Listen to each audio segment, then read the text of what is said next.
एक हजरत हुसैन रजी अल्लाह अन्हो है जो बेटे अली उल मुर्तज़ा के हैं, एक यजीद है जो बेटे हज़रत अमीर मुआविया रजी अल्लाह अन्हो के हैं। हज़रत अली रजी अल्लाह अन्हो हमारा ईमान है, हजरत अमीर मुआविया रजी अल्लाह अन्हो हमारा ईमान है। अली उल मुर्तज़ा पैगंबर के दामाद हैं। अमीर मुआविया रजी अल्लाह अन्हो ये पैगंबर पाक की बीवी उम्मे हबीबा के भाई, पैगंबर पाक के बिरादर निस्बती ये हैं। अली उल मुर्तज़ा भी सर का ताज है। हजरत अमीर मुआविया रजी अल्लाह अन्हो ये पूरी उम्मत के खायरुल मुमिनीन यानी उम्मत के मामू हैं। हम हलाल ज़ादे हैं, उनका भी एहतराम करते हैं, इनका भी एहतराम करते हैं। दोनों हमारे सर के ताज हैं, दोनों हमारे ईमान का हिस्सा हैं। किसी एक से भी नफरत करना ये ईमान से निकाल देता है, किसी एक से भी अदावत रखना ये ईमान से दूर कर देता है। हमारी इन दोनों से मोहब्बत कल्बी है, हम दोनों को सर का ताज मानते हैं। उनके दोनों के बाहमी इख्तलाफ अपनी जगह पे, वो इख्तलाफ तो मूसा और हारून अलैहिस्सलाम में भी थे, हम उनमें फ़र्क नहीं करते, वो भी नबी और ये भी नबी, इख्तलाफ इनमें भी थे, हम इन पर भी, हम इनको भी अपने ईमान का हिस्सा मानते हैं। अली भी सहाबी है, अमीर मुआविया भी सहाबी है रजी अल्लाह ताला अन्हुमा। हम दिलो जान से तस्लीम करते हैं। बात तवज्जो से समझना, बात के इख्तलाफात की नोयत अलग है, इन दोनों के इख्तलाफ की नोयत अलग है। मैं ये बात इसलिए समझाना चाहता हूँ, हम हुसैनी हैं, हम यजीदी नहीं हैं। हक हुसैन के साथ था, यजीद के साथ हक नहीं था। हम यजीद को गलती पे मानते हैं, यजीद को फासिक मानते हैं, यजीद को खता पे मानते हैं, हज़रत हुसैन को बरहक मानते हैं। अल्लाह से दुआ मांगते हैं, अल्लाह क़यामत के दिन हमारा हशर हज़रत हुसैन रज़ी अल्लाह अन्हु के साथ करना।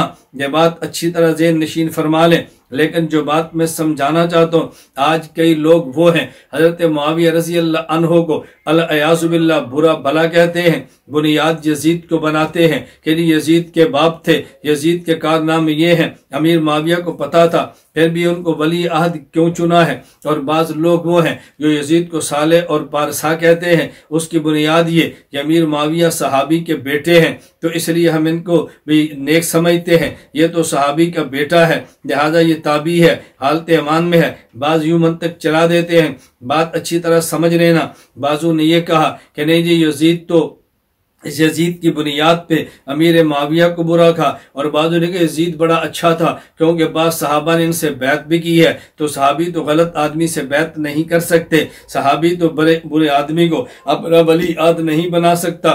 इस गलत फहमी के अंदर कभी मुब्तला ना होना, बात तवज्जो से समझना। यजीद फासिक और फाजिर था, और हजरत अमीर मुआविया रजी अल्लाह अन्हो ने अगर वली अहद बनाया है, इसकी बुनियाद ये नहीं है कि यजीद नेक बहुत था। तवज्जो रखना, अगर बाद सहाबा ने बैत की है, इसका माना ये नहीं था कि यजीद नेक बहुत था।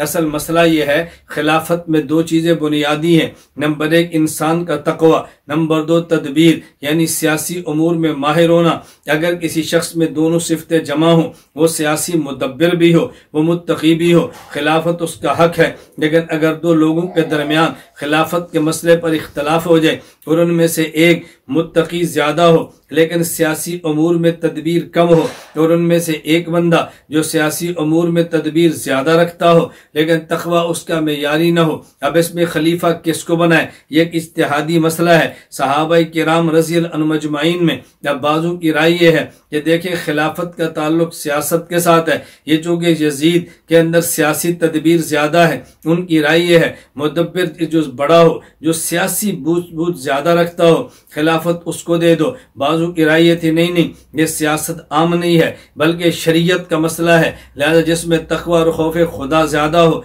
खिलाफत उसको देनी चाहिए। अब ये चूंकि सियासी मसला इख्तलाफी और इज्तिहादी मसला बन गया, इसलिए अगर बाद सहाबा ने यजीद की बैत की है तो उसकी वजह यह नहीं थी वो यजीद को साले समझे हैं, उसकी वजह यह थी वो सियासी उमूर में मुदब्बिर समझे हैं। और बाज वो सहाबा किराम जिनने यजीद की बैत नहीं की है, हज़रत हुसैन के साथ खड़े हैं, उसकी वजह वो समझते थे कि बुनियाद इसकी तकवा है, और जो तकवा हुसैन में है यजीद को कहाँ मिल सकता है। लिहाजा हज़रत हुसैन रज़ी अल्लाह अन्हु को के हाथ पर बैत करें और यजीद की खिलाफत और बैत का इनकार करें, बस ये इज्तिहादी मसला था।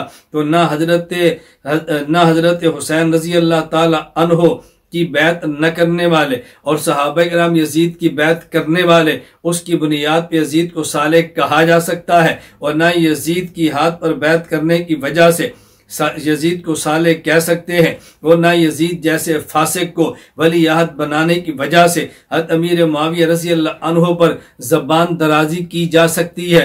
ये दो बातें बिल्कुल अलग थलग हैं, इसको समझने की कोशिश करें। इसलिए हमारा मौक़िफ़ ये है, हम यजीद के साथ नहीं हैं, हम हज़रत हुसैन के साथ हैं, यजीद के साथ क़त्अन नहीं है। हम यजीद को फासिक समझते हैं, हज़रत हुसैन को साले समझते हैं। यजीद को ताबी भी समझना मुश्किल है, हुसैन को सहाबी समझते हैं, क्योंकि ताबी के लिए सिर्फ मोमिन होना शर्त नहीं है, सिर्फ ताबी के लिए सहाबी का बेटा होना या सहाबी की ज़ियारत काफ़ी नहीं है, सिर्फ ताबी के लिए ईमान पे मरना काफ़ी नहीं है। सहाबियत के लिए बुनियादी तौर पे 3 चीज़ें हैं। नंबर 1 ईमान भी हो, पैगंबर से हालत ईमान में लिक़ा मुलाकात भी हो। नंबर 3 हालत ईमान पर मौत भी हो। और ताबी के लिए 4 चीज़ें हैं। नंबर 1 हालत ईमान भी हो, हालत ईमान में सहाबी की लिक़ा भी हो। नंबर 3 फिर सहाबी की कामिल इत्तिबा भी हो। नंबर 4 ईमान पर खात्मा भी हो। तो जब कामिल इत्तिबा ना हो तो ताबी कैसे कहेंगे? सहाबी सहाबियत सोहबत से बना है,